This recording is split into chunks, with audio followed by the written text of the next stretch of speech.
Kiatak, it means a steep 1 kilometer high mountains out to the coast. So there must be some local effect of the storm when they hit those rocks. We had 3 tents during half an hour. They were gone flat. So we're standing there in our raincoat and what now? Welcome to Polar Podcasts, where you'll hear stories from geologists who've spent their careers, their lives, exploring and studying the remarkable and remote geology of Greenland. Why did they become fascinated with Greenland? What were the problems and the discoveries that drove them? And what was it like working in these remote places, where few people venture, even now? I'm Julie Hollis. In this episode, we hear more from Bjørn Thomassen, Emeritus Senior Scientist at the Geological Survey of Denmark and Greenland, about facing severe storms while following up on gold anomalies on Kiatak, Northumberland Island in North-West Greenland. I can tell you the story about Northumberland Island. I started to investigate the Thule Basin up at Kiatak in 2001, and I was asked to do it by the Greenland administration. Anyway, they wanted geos to do some reconnaissance up there, and I was in charge of that. So I said the Thule Basin, it's quite large, so we need 2 seasons. So I got money for the first season, and we did a beautiful work, I think, with a ship and part-time helicopter, and covered in Thule there are two big fjords, really. So we covered the northern fjord system around Kiatak, Ingvild, and then the next year I planned with the same staff. I had a good staff, local Danish-speaking young Greenlanders to run the rubber dinghies, and experienced geologists, 4 of us to do the geology. But then there were no money for a project next year. And the year after, I applied for geos own money, and I got 250,000 crowns. I had created a project called Gold in Thule. I thought the director would like that, because the director said, we have a small amount of money and it should go to something with gold or diamond in Greenland. And I said, yes, Gold in Thule. And the reason why I could make such a project, propose a project, was that the year 2001 we had made a systematic cover of the area with stream sediment samples. And some of those samples came back with elevated gold concentrations, what we call gold anomalies. That's the purpose of taking stream sediment samples. You want to find anomalies. And that was described in only the Stenfeld's reports. So we said, we have some gold anomalies. I want to send 2 persons up to check up on the anomalies. That's what you do with anomalies. You try to find the mineral you're looking for in outcrop, and then sample that and describe the outcrop to see if it's worthwhile to continue investigations. So that's called follow-up work. So we got the money, 250,000 Danish crowns, which is not much. So we went up 2 persons, and I'd been there in Kiatak before, and there's a very helpful person called Hans Jensen, the hotel owner in Kiatak. So he helped me with practicalities, and we had base with him. And also I knew the local geophysicist, the geophysical station up in Kiatak. And I asked whether he would be our connection with radio. So he promised to call us 8 o'clock every evening, so we could, for safety reason, and also to arrange shift. And then I had hired a local boat, a small fisher boat, 4 meter long, and with a skipper, which turned out to be the mayor of Kiatak. It was very fun. He had, in his office in Kiatak, he had a jacket hanging there. He took on. He said, now I'm mayor, I have my jacket on, but normally he was a fisherman. And so we rented Sok Peterson. Yeah, a cheerful man. Great one. So he sailed us out to localities, and with our gear. I had one fun story. We regard that area as polar bear country, and the rule is for safety in polar bear countries you must bring arms as protection against self-protection. So But there are very strict rules about arms to ship arm. The survey has depots of arms, and it's all according to the law with all sort of safety precautions. But then to ship those arms, it's quite.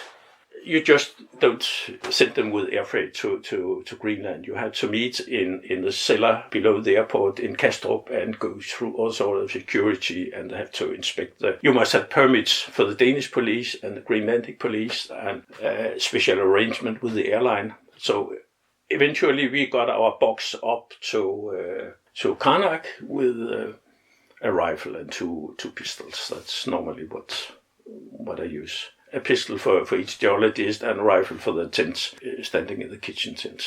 And but there was very, very secure. The weapons, ammunition was in this metal box, and with a lock. And as often happens, I hadn't got the keys to the box, and I've experienced that many times. And it's the fault either of the Department of Geos who looks after equipment, or it's my fault. Probably my fault as being expedition leader.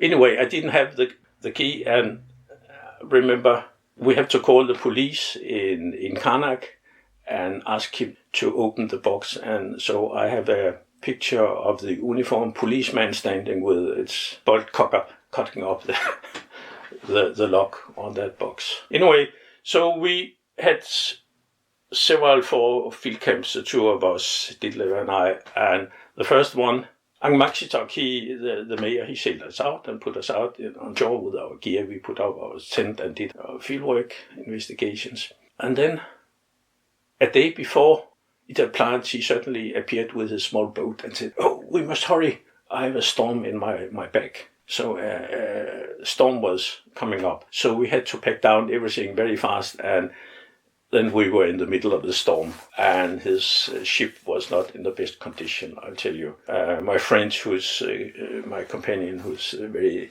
good with engines, he had one look down in the engine, and he said, "Oh my God." And so he couldn't sail in. He was anchored 100 meters out from the coast. And the waves started to move up high, and he had a small dinghy. Outboard motor didn't work for some reason, so the two of them, they were rowing back and forth with our equipment. And remember, I saw our equipment heap in the middle of that boat, and the waves, and was going up, and somehow he couldn't row against the waves, so he had to start 500 meters away from his ship, and then more or less parallel to the coast, get closer and closer to his boat. So that was the first load he got on board. We were standing there with our tent and sleeping bags or anything, and waiting for the next tour. Then we saw him draw up the anchor and disappear around the point. And the storm was going on there with rain, going into snow. And we were not happy. And my friend here is Ditlev Krebs, a very skilled young geologist, but he's got a temper.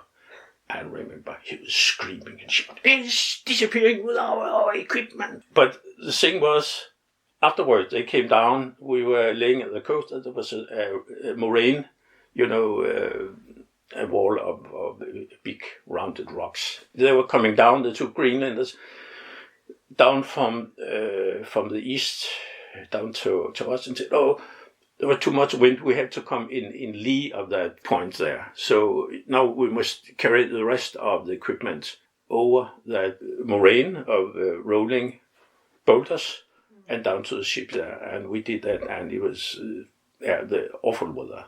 Eventually we had started to sail, we managed, and we started to sail back to Kiatak, and we had the wind and the storm and the waves and everything in the nose. And at sometimes midway, 3 o'clock in the morning, he deviated and appears to, I can't remember whether it was because the motor broke down or probably too bad weather. He simply did not power enough. And so he took lead there, and because it was an abandoned village, but in the weekend, the Kiatak people, in the weekend, they travel out to the abandoned villages and do hunting, especially narwhal hunting.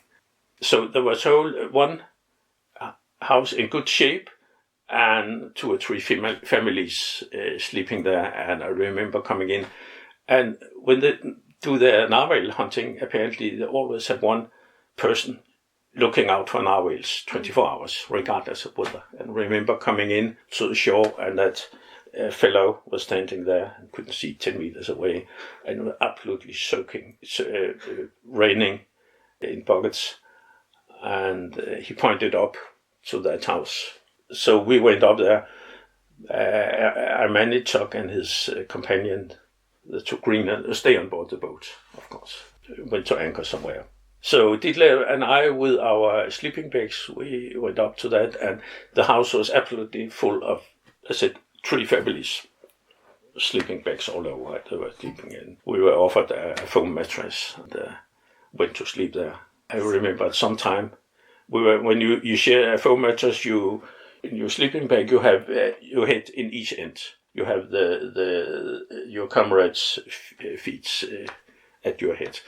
At one time, because I'm snoring in the night, and Ditlev, he's very well brought up young man. He thought it was me snoring. He could hear it, and it was so embarrassing. And we were guests there, and we would disturb everyone. And so he woke me up there, 4 o'clock in the morning or whatever. And I got upset, and he said, "Shh, you're snoring." But there was still snoring was going on. It was not me. There were 3 of the other fellows. Anyway, so everything went good, and we stayed there for the next day, and eventually the storm calmed down, and we came back to Kiatak. And then was the next, the mayor's boat. It was kaput, couldn't sail any longer. So Hans Jensen, he fixed us another contact, and I had to negotiate a new contract, and this was a fellow called Otto, and his boat was very efficient. Everything worked perfectly. And Otto is a very friendly person, couldn't speak Danish, and I can't speak Greenlandic. So we're sitting there with Hans, and the first Otto did was, of course, to double the price for the charter. And what could I do? So we sailed out and to this island called Northumberland Island. The Greenlander calls it Kiatak. It means the high. It's here, first away toward Canada, out in the open sea. And that has been renowned for its bad weather.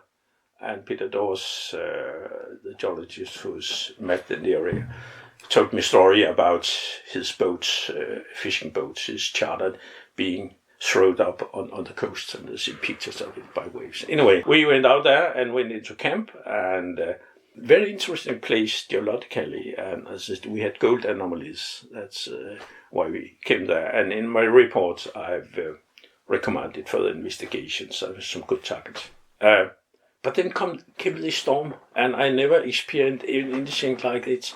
And we were laying quite at the shore, the only flat place we could find, and in a small bay. And I saw at some time the wind was drawing the water vertical up in the air like a hurricane thing. It was local.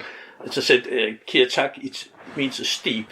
So we're 1 kilometer high mountains out to the coast, and then the valleys are filled by glaciers, of course. So there must be some local effect of the storm when they hit those rocks in that place. And we had 3 tents, a kitchen tent and 2 sleeping tents. During half an hour, they were gone, flattened.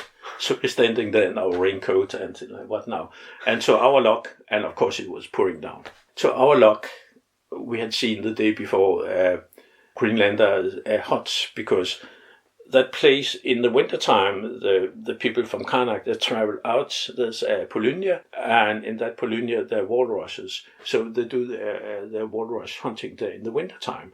And for that purpose, they put a hut there. And, normal wooden huts wired down by steel ropes, steel wires, to be stable with that wind. So we evacuated our things as best we could in the storm over to that hut 2 kilometers away, and stayed there for 6 days. And that storm, I'll tell you, and it was lucky with that hut that it was real secured with steel wires, good secured, because it was shaking all the time when you came out, and you should see, white teeth all over. even the rocks, stones hitting the roof, blown by the wind. That's the worst I experienced. And then I had to, at that time we had, 2003, we had a satellite telephone. So beginning, it was very complicated to phone because it was expensive. Anyway, I managed to get in contact with the Geos Department of Equipment and said, well, there was a weekly flight to Kiatak. It's a flight 3 days. Could you manage to set up 3 tents? The guy, Jens Gregersen, by the way, he went out to do that, and that was in the weekend in Copenhagen, and everybody was on holidays, of course, about the 1st of August. But I'm very glad. So he did that, and we managed to get that 3 new tents up in the course of those few days. Anyway, so we had the new equipment and brought out, and we could continue our Odyssey, so to speak. And as I said, we had another camp at the south side of Otto, moved us to the south side of Kiatak, Northumberland. And I remember the first thing, there were still high waves. The first thing we did was to scout the area again. We camped near the shore. There was no choice. To scout the area for caves or places where we could hide if our tents went again. And we found some cave where we could have survived somehow. And then we had our last camp again further to the east. And I remember the last night, my companion and friend, Ditlev Krebs, he took out a bottle of champagne. Excellent French champagne. And it means that he's been carrying that thing around for all the field camps. And everything you go and show, you have your bag and you have to carry it up or hide tight and things like that. So that was the last night, and proper champagne glasses too. And so we said skål there and thank you for a good field season. Then we flew back to civilization. I'm Julie Hollis, and you've been listening to Polar Podcasts.